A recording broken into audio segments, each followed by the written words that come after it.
is John Laurito, and I'll be your host today on Tomorrow's Leader. Boy, wouldn't that be a fun way to open up an episode? Okay, let's get down to serious business. Welcome to the show. My name is John Laurito. I am thrilled to be here once again with you. I just got back from traveling again, and I do love traveling, but it is so great to get home after a trip. I was in Philadelphia. Love Philly. And of course, come back with more stories, more leadership stuff to share with you. By the way, let me correct a story. I think I need to correct a story that I told you back a few episodes ago because I was retelling it to somebody. I was retelling a story about how Philadelphia Airport has this really cool thing in Terminal 5, and they have the Pan Am Hotel right outside Terminal 5, which is like instantly go back in time. It is unbelievable. And I was telling a friend, and another friend was there who was from Philly. He's like, wait, Terminal 5? There's no Terminal 5 in Philly? What are you talking about? There's no numbers. I said, yeah, there is. There's the Terminal 5. And then, now here I am. I've gone in and out of Philly zillions of times. And I'm saying, yeah, Terminal 5, the one, and you go outside and there's a Pan Am Hotel. And I realized after some thinking, I'm like, wait a sec, that was actually not Philly. That was not Philly. That was JFK. It's totally wrong airport. So sometimes it all blends together. You travel a lot and then all of a sudden you forget, and every airport, some airports seem kind of like the same. But then the other thing is, hey, you know what? It wasn't Pan Am Hotel. It was TWA Hotel. So what if I said, and I got to go back and track it down and listen, but somebody told me, like, you got not only the airport wrong, you got the hotel wrong too. It's JFK Airport, Terminal 5, TWA. So if I told that wrong, maybe I retold it wrong, but if I told it wrong on the podcast, now I'm on record correcting it. It is JFK Airport, Terminal 5, TWA Hotel. Awesome. It's like stepping in a time machine. Fantastic experience. Anyways, there we go. On record, having corrected my incorrect statement. Okay, so another airport, just phenomenon. I just don't understand this. Why does Philadelphia Airport, the B terminal, why did the gates go?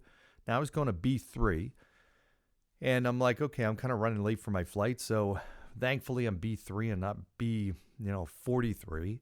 So I get there and I'm like, okay, it starts at 1, which is great. And I'm like, B1, B2, like, great, it's going to be B3.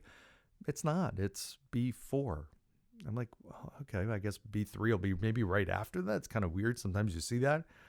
No, the next one is not even what you think. You might think in this story that it goes to B5. It doesn't.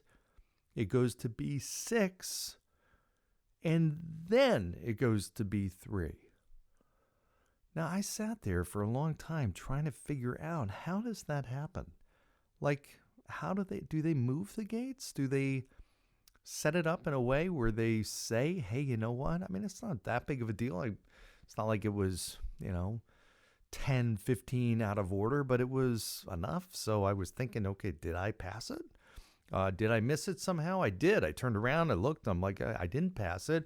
And sure enough, where B7 should be is where B3 is. So if you're traveling to Philly in the B gates, look for B3 after B6. So that's my 2 cents for you. Okay, so into the show.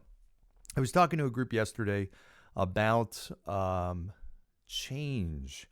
I've talked a lot about change recently, but I was talking to this group and I'm like, okay, this is a great podcast topic because I know leaders go through this, but everybody is a leader of life. You are a leader of your life.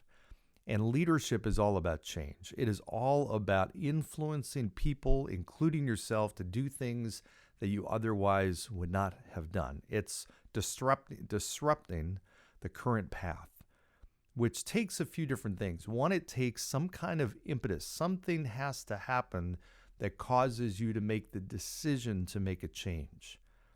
But most people think that that is the toughest part of change, is making the decision. Now, I will say you cannot make change You cannot change unless you make the decision.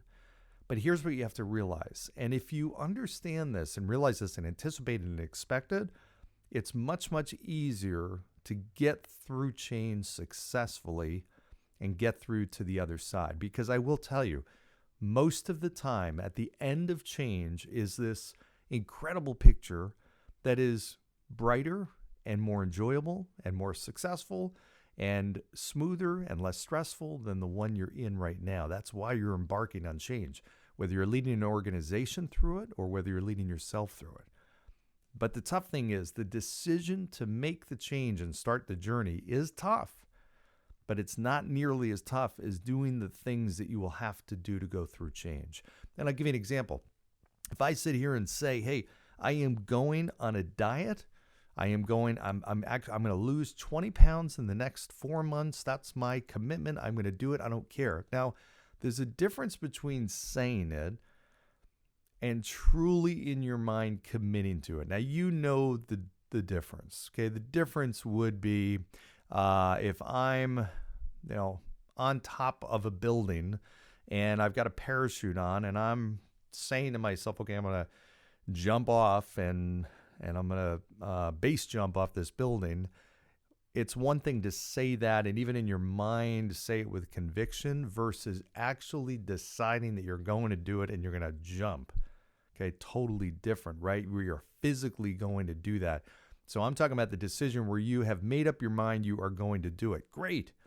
But that's not enough because what you have to realize is it's kind of like this big bell curve. Picture this big curve it's like a normal mountain. And as you're going up it, it goes from the easy part, which is making the decision, and it starts to get hard, and then it gets a little harder, and it continues to get a little harder, and then it gets to its hardest point. Now, what is making this hard and harder and hardest? Well, you've got different things that are happening. And I'll give you an example.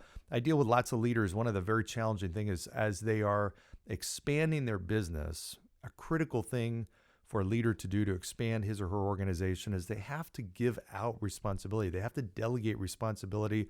They've got to give up control. They've got to bring people into the organization. They've got to put tasks, responsibility, decision-making into other people's hands. You cannot do that as a solopreneur and be the one-person operation. Otherwise, that's all you're going to be. You have to be able to delegate and develop other people and empower other people. But it's hard.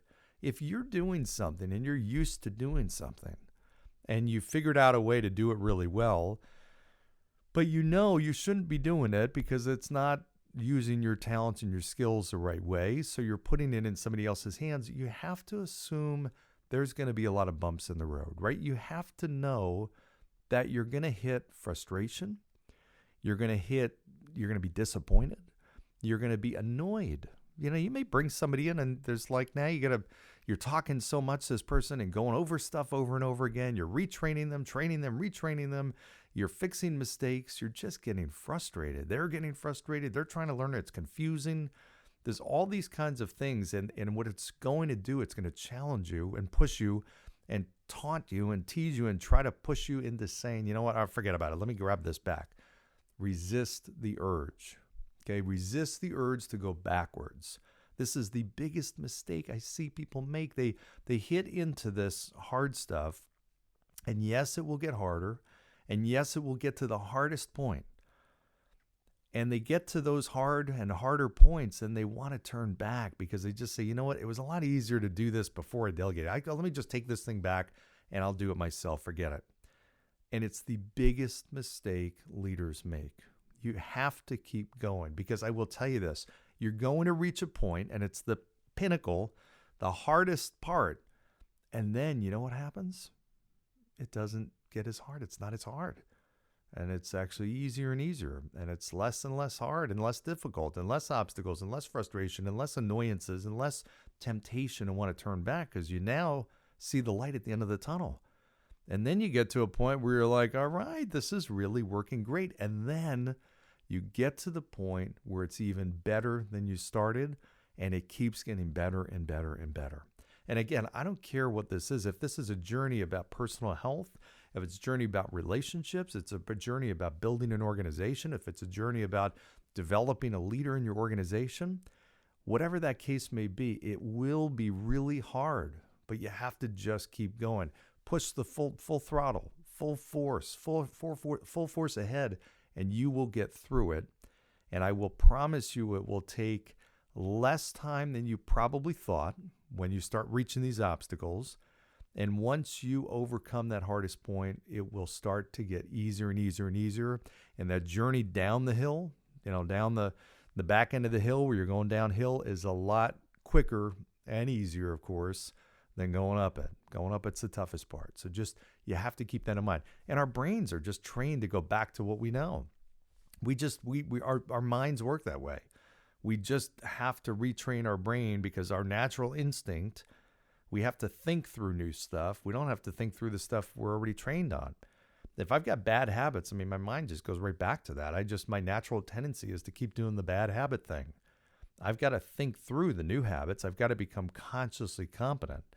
I went to a hotel this week and they gave me a little key that was a little badge thing. It was around my wrist. And then they said, hey, you can just use this to get into, the doors and all that kind of stuff. I'm like, well, that's really key. That's really cool. I don't need my key, which I didn't. But I still carried my key with me. And I will tell you, when you get on the elevator, you've got to swipe your key to hit your floor.